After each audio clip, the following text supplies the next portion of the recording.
Hi! இன்னைக்கு நான் என்னோட 1 இயர் ஓல்ட் பேபிக்கு மட்டன் சூப் எப்படி செஞ்சேன்னு தான் பார்க்க போறோம்.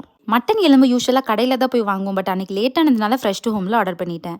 ஃபர்ஸ்ட் மட்டன் எலும்ப நல்லா மஞ்சள் தூள், உப்பு போட்டு ஊற வச்சுக்கிட்டேன். அப்புறம் மட்டன் சூப்புக்கு தேவையான தக்காளி, சின்ன வெங்காயம், கொத்தமல்லி எடுத்துக்கலாம்.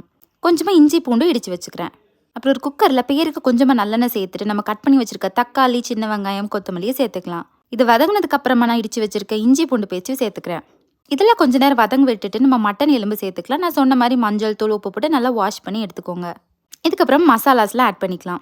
மஞ்சள் தூள், மிளகுத்தூள், சோம்பு, சீரகம், மல்லித்தூள், அப்புறம் வீட்லேயே அடித்த கரம் மசாலா கொஞ்சமாக சேர்த்துக்கிறேன்.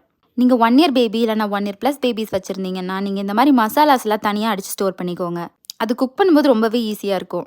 1 இயர் ப்ளஸ் பேபினால கொஞ்சமாக உப்பு சேர்த்துக்கிறேன். தேவையான அளவுக்கு தண்ணி சேர்த்துட்டு ஒரு 4 to 5 விசில்ஸ் வச்சாலே போதும். இந்த சூப்பை நான் என் பேபிக்கு ரைஸில் தான் மிக்ஸ் பண்ணி கொடுத்தேன். ஃபைனலாக சூப் எப்படி வந்துச்சுன்னு காட்ட முடியல, ஏன்னா என் பையன் அழ ஆரம்பிச்சிட்டான். டக்கு டக்குன்னு சாப்பாடு கொடுத்து தூங்க வச்சிட்டேன். கண்டிப்பாக நீங்கள் வீட்டில் ட்ரை பண்ணி பாருங்கள்.